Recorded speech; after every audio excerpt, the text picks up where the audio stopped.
নমস্কার, সবাইকে স্বাগত জানাচ্ছি এখনকার অনুষ্ঠান হেলথলাইন। এবং হেলথলাইন সবসময় আপনাদের কাছে অত্যন্ত গুরুত্বপূর্ণ এবং পছন্দের অনুষ্ঠান, বিশেষ করে বলবো কারণ প্রখ্যাত চিকিৎসকরা আমাদের এই অনুষ্ঠানে আমন্ত্রিত হয়ে আসেন এবং তাদের কাছ থেকে বিভিন্ন রোগ নিয়ে আমরা বিস্তারিত আলোচনা করে থাকি।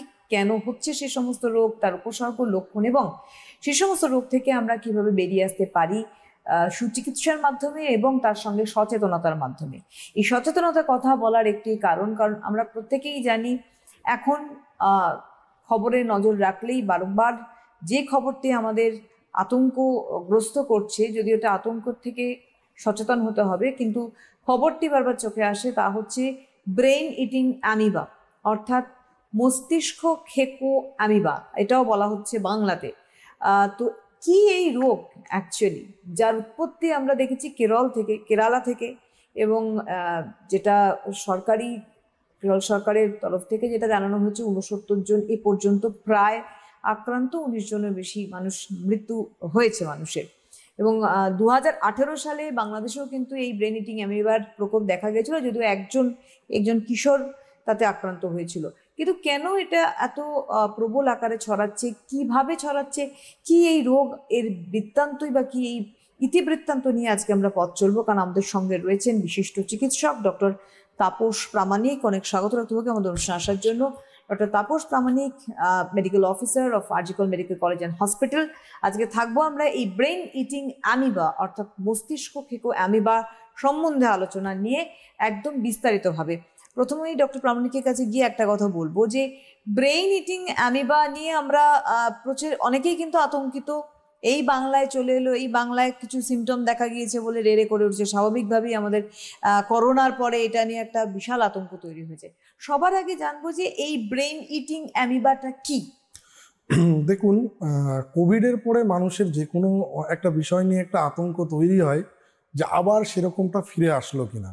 কারণ কোভিডটা আমাদেরকে দেখিয়ে দিয়ে গেছে যে সেই সময় কি কি ঘটেছে, এবং যে কোনো একটা অজানা রোগ আসলে মানুষের সবার পক্ষে তো জানা সম্ভব নয়।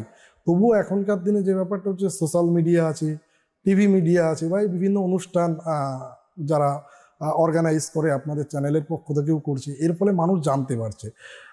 কোভিডের একটা ট্রিটমেন্ট চলছিল, কিন্তু এই ব্রেন ইটিং অ্যামিবার যে জিনিসটা, এটা কিন্তু এন্টায়ারলি বলবো অ্যাওয়ারনেস ছাড়া, মানে সচেতনতা ছাড়া আর খুব বেশি কিছু নেই। তার কারণ হচ্ছে এর সম্পর্কে খুব বেশি কিছু যেমন আমাদের জানা নেই, তেমনি আবার চিকিৎসাও সেইভাবে মানে ফিক্স কোনো কিছু গাইডলাইন নেই। এগুলো আমি শেষের দিকে বলবো। তো তার আগে ব্রেন ইটিং অ্যামিবার যে জিনিসটা কেরলে যেটা দেখা গেল 2024-এও হয়েছিল। সেই সময় 2024-এ কিছু নিউজে দেখানো হয়েছিল, খুব বেশি যে দেখানো হয়েছিল তা নয়, কিন্তু রিসেন্টলি আউটব্রেকটা হঠাৎ করে কেরলে বাড়তে শুরু করলো। প্রায় 69 জন আক্রান্ত হয়েছে, মানে ধরা পড়েছে। যেটা হয় সেটাকে বলে প্রাইমারি অ্যামিবিক মেনিঙ্গো এনকেফালাইটিস, প্যাম। এইবার তার ভিতরে প্রায় 19 জন কিন্তু মারা গেছে। তো এই মতো অবস্থায় মানে এখনো পর্যন্ত লাস্ট যেটুকু আপডেট আছে। কিন্তু এবার যদি বলেন যে এটাই কি নাম্বার, এর থেকে বেশি নয়, সত্যি কথা বলতে আমাদের কিন্তু ভারতবর্ষে টেস্ট ফ্যাসিলিটিস সেই অর্থে নেই। মানুষ যদি দেখা যাচ্ছে, অনেকে হতে পারে যে আন্ডার রিপোর্টেড বা আনডায়াগনোসড, তো সেক্ষেত্রে সেটা বলা সম্ভব নয়। অফিসিয়াল যেটা বেরিয়েছে তাতে দেখা গেছে প্রায় 69 জনের পাওয়া গেছে এবং 19 জন তার ভিতরে অলরেডি মারা গেছে। এইবার হচ্ছে কেরালে এটা হওয়ার পরে কিন্তু ভারতবর্ষের সমস্ত মিডিয়া বা সমস্ত জায়গার ভিতরে কিন্তু একটা আতঙ্ক ছড়াতে শুরু করেছে। কিন্তু আমি একজন ডাক্তার হিসেবে বলবো, এতটা আতঙ্কিত হওয়ার কিছু নেই, সাবধানতাটাই একমাত্র দরকার। আর দ্বিতীয় কথা হচ্ছে, কোভিডের মতো ওই রকম ব্যাপারটা নয়। কোভিড একরকম, এটা একরকম। মানে সব কিছুতে আমরা যদি কোভিডের মতো ভেবে বসি যে কোভিড হয়েছিল মানে মানুষের পাশাপাশি গেলেই মানে কোভিডটা যেমন ছড়িয়ে যাচ্ছিল, তার মানে এটাও কি তাই? ব্যাপারটা তা নয়। তো ব্রেন ইটিং অ্যামিবা হচ্ছে মানে একটা ফ্রি লিভিং অ্যামিবা বলা যেতে পারে, যেটা হচ্ছে নেগলেরিয়া ফাউলেরিয়া হচ্ছে এর অরিজিনাল নাম। এটা যেটা থাকে স্ট্যাগন্যান্ট ফ্রেশ ওয়াটার যেগুলো আছে, মানে জমে থাকা পরিষ্কার জল, জমে থাকা পরিষ্কার জলে যদি বলা হয়, বিশেষ করে পন্ড, লেক, রিভার, এই সমস্ত জায়গায় কিন্তু এই অ্যামিবাকে পাওয়া যায়। এইবার হচ্ছে যে কেরালেই এই কেসগুলো, বা সাউথ ইন্ডিয়াতে বেশ কিছু স্টেটে, তার ভিতরে দেখা যাচ্ছে কেরালেই বেশি। কিন্তু কম্পারেটিভলি 2024-এ তাদের যে হারে অসুস্থ হয়েছিল, মানে তারপরে যে মানে এর যদি আমরা মর্টালিটি রেট দেখি, সেটা কিন্তু 95%। তার মানে খুব কম সংখ্যক মানুষ কিন্তু বাঁচে, অলমোস্ট এই 5%।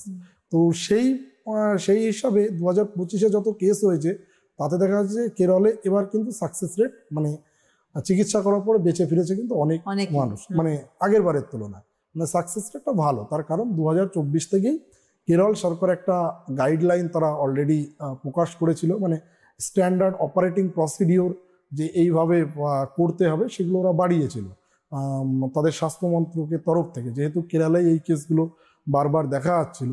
বেসিক্যালি এই কেসটা মানে এই ব্রেন ইটিং অ্যাপিমাটা আমাদের দেখা গেছিল 1965 সাল সম্ভবত ইউএসএতে কোনো একটা ফার্স্ট কেস হিসাবে ডায়াগনোসিস হয় এবং সেটা মারা যায়। তখন দেখা যায় যে এটার কজ ছিল ওই মানে যেটা হয় প্যাম, যেটা বললাম প্রাইমারি অ্যামিবিক মেনিঙ্গোএনকেফালাইটিস ডিউ টু এই ব্রেন ইটিং অ্যামিবা বা নেগলেরিয়া ফাউলেরি। তখন থেকে এর শুরু হয়, কিন্তু এখনও সারা পৃথিবীতে এই যাবৎ মোটামুটি আপনি ধরে রাখুন 500-র মতো কেস পাওয়া গেছে, তার বেশি নয়। তো তার মানে আপনি সারা পৃথিবীতে এত মানুষের ভিতর 500 কেস মানে অত্যন্ত কম।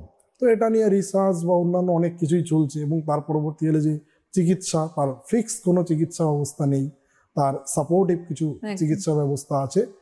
এটাই মোটামুটি হচ্ছে আমরা মানে ব্রেন ইটিং অ্যামিবা জানি, কিন্তু এর আগে আমাদের জানতে হবে যে অ্যামিবাটা কি। হ্যাঁ, এটাও আমাদের জানা খুব দরকার। এইটা হচ্ছে মানে অ্যামিবা কি, সবাই ব্যাকটেরিয়ার নাম শুনেছে, ভাইরাসের নাম শুনেছে, এগুলো সবাই জানে, ভাইরাল ডিজিজ, এটা ব্যাকটেরিয়াল ডিজিজ, কিন্তু মানে বইয়ে পড়েছি, কিন্তু কি সেটা অ্যামিবা জিনিসটা মানুষের ভিতরে আমি সেটাই ক্লিয়ার করতে চাই, কারণ সমস্ত মিডিয়াতেই যে ব্যাপারটা হয়তো এইটা ডাক্তারি টপিক হিসাবে কম করবে যে অ্যামিবাটা অনেকটা ওই ক্লাসের থিওরি, তো সেক্ষেত্রে জানা উচিত আমার যেটা মনে হয়। সেই জন্য এটা খুব ভালো প্রশ্ন আপনি করেছেন। অ্যামিবা বেসিক্যালি এটা চোখে কিন্তু দেখা যায় না, কিন্তু এটা যদি আমরা বলি একটা নরম জেলির মতো একটা অর্গানিজম। এটাকে বলা হয় ইউনিসেলুলার প্রোটোজোয়া, মানে একটা সিঙ্গেল কোষ, মানে একটা কোষের ভেতরে এরা তাদের নিউক্লিয়াস থাকে, নিউক্লিয়াসটা বেসিক্যালি কমান্ড সেন্টার, আর তার পাশে বাইরে থাকে সাইটোপ্লাজম, যেখানে তার সমস্ত কাজকর্ম হয়। এবার এই অ্যামিবাগুলো এদের মানে কি করে কোথায় থাকে যদি আমি বলি, একটা হচ্ছে ফ্রি লিভিং অ্যামিবা। মানে কেন এটাকে ফ্রি লিভিং অ্যামিবা কেন বলছে, তার কারণ কোনো মানুষের শরীরে বা অন্য কোনো প্রাণী বা জীবের দেহেরা থাকে না, এরা বাইরে মুক্তভাবে থাকে, মানে স্বাধীন, মানে ধরুন জলে থাকে, মাটিতে থাকে, ধুলোতে থাকে, তার জন্য বলা হচ্ছে ফ্রি লিভিং অ্যামিবা। আর অ্যামিবার কিছু ক্যারেক্টারিস্টিক্স আছে, ক্যারেক্টারিস্টিক্স যে আপনার এবার মনের ভিতর প্রশ্ন হতে পারে যে একটা সিঙ্গেল কোষ কিভাবে সে চলাফেরা করে, কাজ করে। মানে অ্যামিবার নির্দিষ্ট কোনো আকার নেই, এর কাজ হচ্ছে এর দেখতেই যে বললাম যে একটা জেলির মতো অর্গানিজম, এর যখন কোনো মুভমেন্ট করার দরকার হয় তখন ও সাইড থেকে মানে একটা সিউডোপোডিয়া মতো বের করে এবং মানে একটা শরীরের একটা অংশ জাস্ট ঝুঁকে যায়, তখন বাকি অংশটা এবার টেনে নিয়ে যায়। এবার আমরা যদি শামুকের হাঁটা বলি ওরকম, জাস্ট শামুকের হাঁটার মতো, তাও তো ওর অনেক কিছু আছে, মানে এর একটা সিঙ্গেল কোষে আপনি ওর সব পাবেন, পাকস্থলী, মাথা, সব মানে যোগ যদি বলা হয়। এটাকে আপনি এক কথায় বলতে পারেন যে লিকুইড রোবট। মানে তার যদি ডান দিকে মনে হয় সিউডোপোডিয়া বের করে দিয়েও সে এগিয়ে গেল, আবার বাঁ দিকে যদি মনে করে দেহের একটা অংশকে এগিয়ে দিয়ে সে মুভ করলো। এইবার আপনি বলবেন একটা সিঙ্গেল কোষ থেকে তাহলে বাকি অ্যামিবা কি করে তৈরি হচ্ছে? এরা বেসিক্যালি কি হয়, একটা বাইনারি ফিশনের মাধ্যমে মানে একটা অ্যামিবা দুই ভাগে ভাগ হয়ে যাচ্ছে, মানে ভাগ হয়ে এরা হচ্ছে বংশ বিস্তার করে। এবার এরা খায় কি করে? ওই যে বললাম সিউডোপোডিয়া, এরা হচ্ছে শৈবাল ব্যাকটেরিয়া যেগুলো থাকে ওদের ওই যে একটা মানে আমি যদি এরকম ভাবে দেখাই, ধরুন এরকম একটা আকার, তো তার সিউডোপোডিয়া এরকম সাইড দিয়ে বেরিয়ে গেল, কোনো একটা খাদ্য খেতে হবে, তো খেতে গেলে কি হবে, সিউডোপোডিয়া ওকে আটকে ধরবে, আটকে ধরে ওই খাদ্যটাকে ওর বডির ভিতর নিয়ে নিল, যেটাকে বলে ফ্যাগোসাইটোসিস করে বেসিক্যালি ও কিন্তু চলে। মানে একটা সিঙ্গেল কোষ, মানে একটা সিঙ্গেল সেল, মানে সেটাই হচ্ছে বডি, সেটাই সবকিছু, সেটাই পাকস্থলী, সেটাই বডি। এই জন্যই বলছি যে এটা অনেকটা আপনি বলতে পারেন যে লিকুইড রোবট, মানে তার যেরকম খুশি সে সেরকম ভাবে চলে। এবং এই অ্যামিবার পিকিউলিয়ার কিছু ক্যারেক্টারিস্টিক্স আছে। আমরা অ্যামিবাকে যেমন বলছি খুব খারাপ, ব্যাপারটা ভালো অ্যামিবাও আছে, খারাপ অ্যামিবাও আছে, মানে good amoeba versus bad amoeba.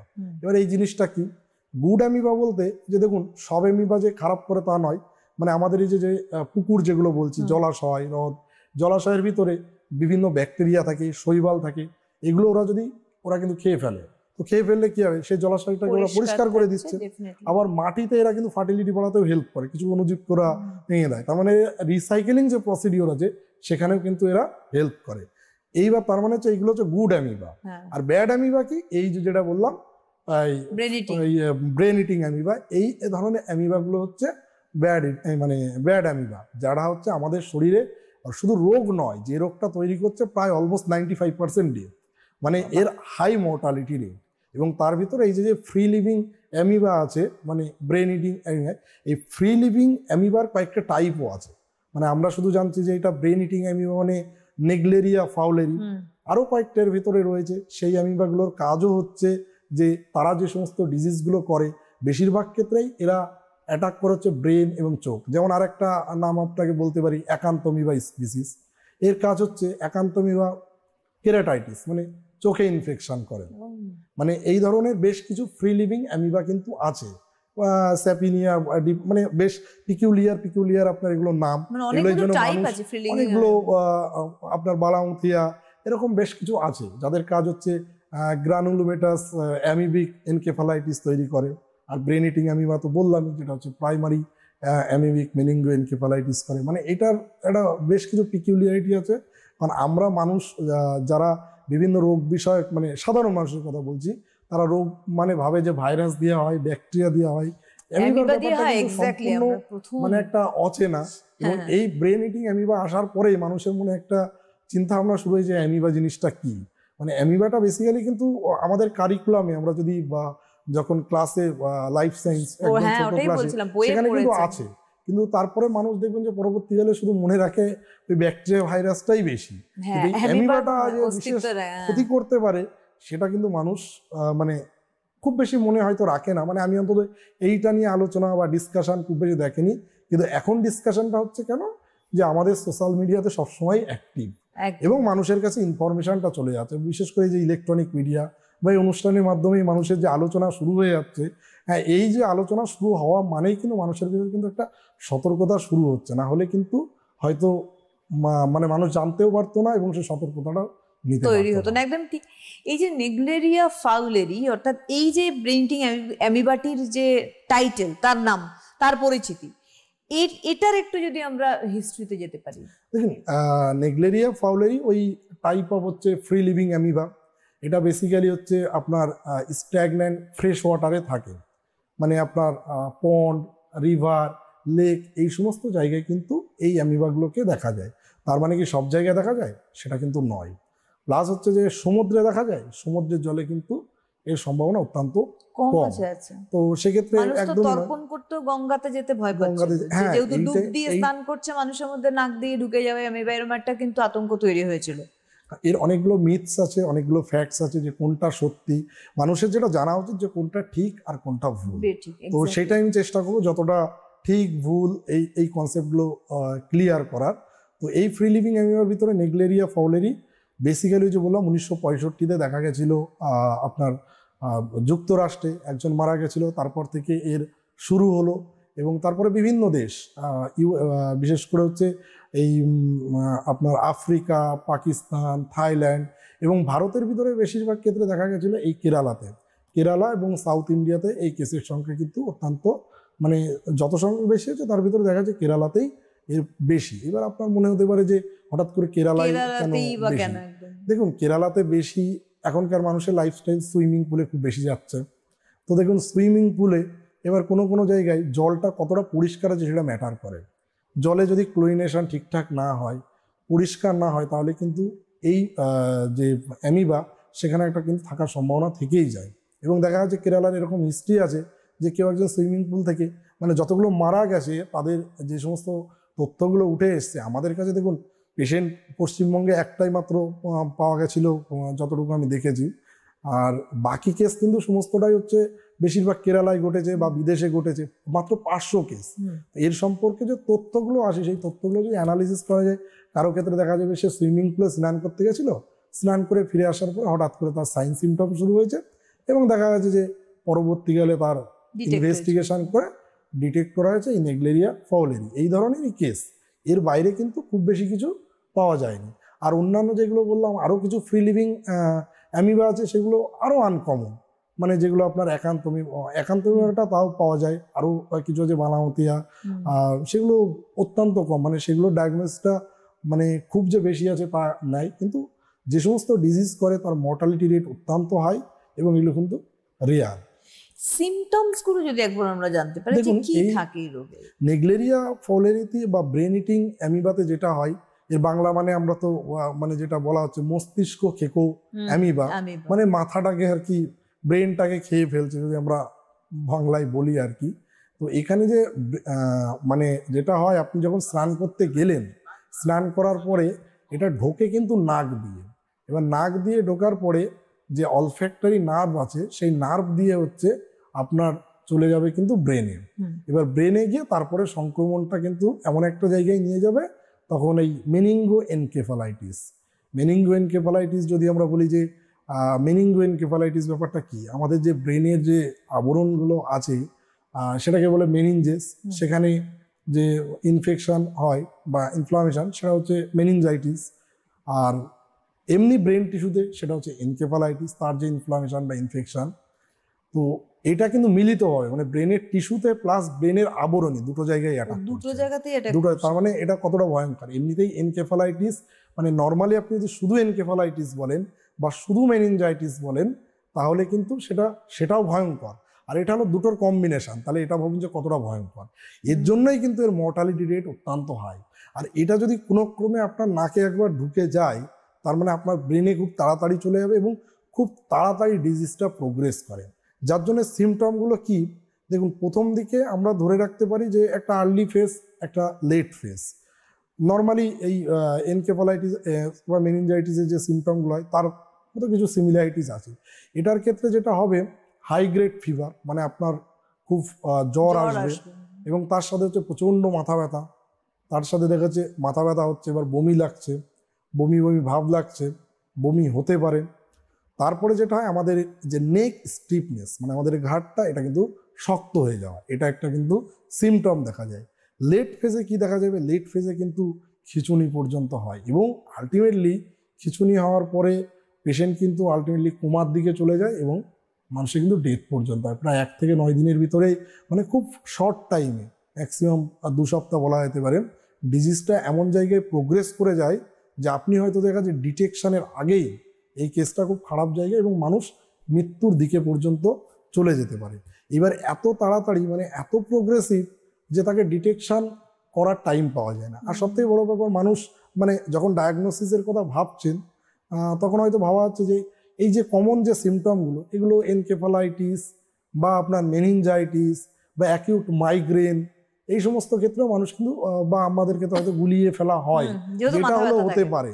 প্রথমেই কেউ ধরে নেয় না যে এই পেশেন্টটার প্রাইমারি অ্যামিবিক মেনিঙ্গো এনকেফালাইটিস হয়েছে, মানে আমরা ইনিশিয়ালি যে জিনিসগুলো ভাবি হয়তো মেনিনজাইটিস এনকেফালাইটিস হয়েছে, আর প্যামটা হচ্ছে অনেক দূরে, মানে অতদূর ভাবাই হয়তো হলো না প্রথম 2-3 দিনে, কিন্তু ওই যে শর্ট টাইমের ভেতরে মানুষ মানে কোনো কিছু ধরা পড়লো না, মানুষ কিন্তু মারা যেতে পারে। মানে ইনভেস্টিগেশনটা সবথেকে বড় একটা পার্ট, কারণ যখন আমি আইডেন্টিফাই করতে পারছি কি হচ্ছে, বেসিক্যালি ইনভেস্টিগেশন তো আর মানুষ করবেন না যখন যাবেন তিনি চিকিৎসকের কাছে। এইখানটা আমার একটা প্রশ্ন আছে ডক্টর রমণী, সেটা হচ্ছে যে মানুষ যাবেন চিকিৎসকের কাছে, মানুষ সবার আগে জ্বর হলো মানেই একটা জ্বরের ওষুধ খেয়ে নিল, প্যারাসিটামল খেয়ে নিল, ঘাড়ের যন্ত্রণা হলো, মাথার যন্ত্রণা হলো, মাইগ্রেনের ওষুধ খেয়ে নিল, এইটা হচ্ছে তার লাইফস্টাইল। আমরা প্রত্যেকে, আপনি নিজেও জানেন, এত পেশেন্ট হ্যান্ডেল করে নিচ্ছেন এভরিডে, নিজে ডাক্তারি আমরা করে থাকি। আমরা যদি সময়টাকে নষ্ট করি সেই জায়গায় কতদূর এগোতে পারে আমরা এই রোগটা? দেখুন, এখানে একটা কথা বলাই আছে যে যেহেতু 95% মর্টালিটি রেট, তার একটা বড় কারণ হচ্ছে ডিটেকশনটা অনেক লেটে হয়, আর যখন ডিটেকশনটা হয় তখন দেখা যাচ্ছে আর খুব বেশি কিছু করার থাকে না। তো আর্লি ডিটেকশনটা অত্যন্ত দরকার।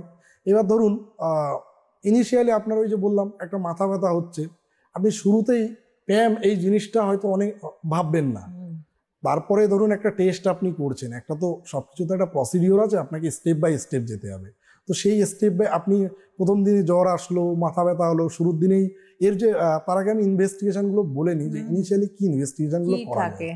এটা হচ্ছে আমাদের লাম্বার পাংচার করে যে সিএসএফ যেটা পাওয়া যায়, সেরিব্রো স্পাইনাল ফ্লুইড, সেটা টেস্ট করা হয়। সেই টেস্ট করে যেটা মাইক্রোস্কোপিতে অ্যামিবাকে আইডেন্টিফাই করা যেতে পারে। আর একটা হচ্ছে পিসিআর। পিসিআর হচ্ছে পলিমারেজ চেইন রিয়াকশন, যেটা বলে যেই ম্যাগলেরিয়া ফাউলেরির হচ্ছে ডিএনএ পাওয়া যায় কিভাবে, মানে ডিএনএ পাওয়া যাবে।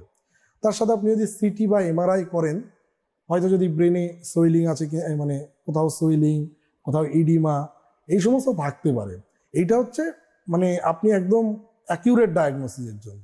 কিন্তু শুরুতেই কেউ সিএসএফটা করতে যাবে না, বা আমি যদি এখন কোনো পেশেন্ট আসলো, পেশেন্ট তো সরাসরি কনসেন্ট দিতেও চাইবে না, কারণ সিএসএ প্রথমেই যদি আপনি এখন পেশেন্ট পার্টি বা রোগীকে বলি যে এখনই সিএসএফ টেস্ট করতে হবে, তো তখন তারাও ঘাবড়ে যাবে। এবার ইনিশিয়াল কিছু ইনভেস্টিগেশন তো করতে হবে। জ্বর আসছে মানে ম্যালেরিয়া করো, ডেঙ্গু করো, টাইফয়েড করো, অন্যান্য নর্মাল যে ব্লাড ইনভেস্টিগেশন সেইগুলো করো। এবার দেখুন সেই যে ইনভেস্টিগেশনগুলো আপনি আজকে পাঠাচ্ছেন, আসতে তো 2 দিন দেরি হবে, রিপোর্টগুলো আসবে, তারপরে তো আপনি সেকেন্ড স্টেপে যাবেন।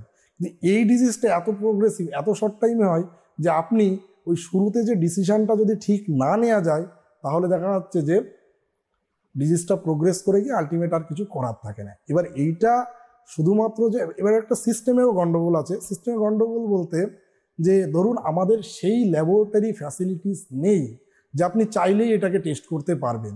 যখন আপনারা দেখবেন যে যখন কোভিডটা হয়েছিল, শুরু থেকেই কোভিড আমাদের টেস্ট ফ্যাসিলিটিস অ্যাভেলেবেল ছিল না।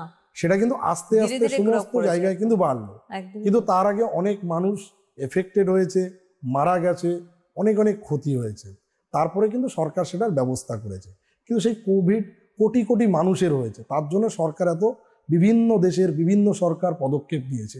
শুধুমাত্র যে ভারতবর্ষের সরকার তা তো নয়, আপনি যদি ওয়েস্টার্ন কান্ট্রি বা ডেভেলপ কান্ট্রিগুলো দেখেন, তারাও কিন্তু মানে সামলাতে হিমশিম খেয়েছে। তো সেই জায়গায় আমাদের মতো ডেভেলপিং কান্ট্রিতে একটু ডিফিকাল্ট। আর সেখানে আপনি যদি সারা পৃথিবীতে একটা ডিজিজ যেটা মাত্র 500টা কেসও মোটামুটি আমি ধরে রাখি অল ওভার ওয়ার্ল্ড, তাও সেই 1965 থেকে শুরু হয়েছে, আজ 2025। তো সেই জায়গায় মানে তার যে ল্যাবরেটরি বা তার ইনভেস্টিগেশনের যে ফ্যাসিলিটিস, সেটা সরকার স্বাভাবিকভাবেই অনেকটা কম না, মানে আপনি ধরে রাখুন অলমোস্ট নীল, মানে নেই বললেই চলে, খুব কয়েকটা। কিন্তু কেরালা সরকার যেটা করেছিল 2024 সালে, তারা যখন দেখছে যে আমাদের স্টেটে বারবার আক্রান্ত হচ্ছে, তো তাদের যেটা করা উচিত, তাদের একটা এসওপি মানে আর্লি ডিটেকশনের জন্য করেছিল, যে তারা হচ্ছে মানে ল্যাবরেটরি ডায়াগনোসিসটা বাড়াতে হবে। যখনই কোনো কেস রিপোর্ট হবে তার সাথে সাথে একটা ট্রিটমেন্ট যেন শুরু হয়ে যায়, এবং যে সমস্ত ওষুধগুলো দিয়ে তাদেরকে বাঁচানো যেতে পারে, কারণ এর তো কোনো ফিক্সড ট্রিটমেন্ট নেই, তো যেগুলো আছে সেগুলো ফ্যাসিলিটি যাতে অ্যাভেলেবেল করা যায়। কিন্তু তাতেও দেখা গেছে যে ফ্যাসিলিটিস কেরল সরকার আগে থেকে ধরুন ব্যবস্থা করেছে, সেটাও কিন্তু সাফিসিয়েন্ট নয়, সেটাও অনেক কম। সেই জায়গায় আপনি যদি ভারতবর্ষের বাকি স্টেটগুলো বলেন, সেগুলো তো একদমই কম। এবার দেখুন সরকার বা যে কোনো স্বাস্থ্যমন্ত্রক, তারা সেই রোগটার প্রতি সব থেকে বেশি উদ্যোগ নেবে যে কেস অনেক বেশি পাওয়া যায়। কারণ কোভিডটা যখন পাওয়া গেছে, তখন সব কিছু আমাদের আইসিএমআর অ্যাক্টিভ হয়েছে, অনেক বেশি অ্যাক্টিভ হয়েছে, কিন্তু এই ক্ষেত্রে তো কেসটাই কম। তো আপনি অ্যাক্টিভিটি বা সরকার এটার পিছনে বিভিন্ন এজেন্সি খরচটা কম করতে চাইবে। তো ল্যাবরেটরি যে যদি বেশি না থাকে, আমি রুটিনলি একটা পেশেন্ট আমার কাছে আসলো, যারা জ্বরের পেশেন্ট, ধরুন জ্বর সর্দি কাশি নিয়ে, তাদের আমরা যে কোনো হসপিটালে রুটিনলি হয়তো দেখা যায় ডেঙ্গু ম্যালেরিয়াটা করিয়ে দিচ্ছে। তার কারণ কি, সব জায়গায় আপনি সরকারি হসপিটাল বলেন বা অন্যান্য হেলথ সেন্টার বলেন বা প্রাইভেট, সব জায়গায় মানে সেই টেস্ট ফ্যাসিলিটিস আছে। বা যারা হচ্ছে যাচ্ছে এই প্রাইভেট সেট আপে, ধরুন যে প্রাইভেট ডায়াগনস্টিক সেন্টারগুলো রয়েছে, সেখানে যাচ্ছে। কিন্তু আপনি যদি এখন এই টেস্টটা লিখে দেন, প্রাইভেট সেন্টারেও তারা করতে পারছে না।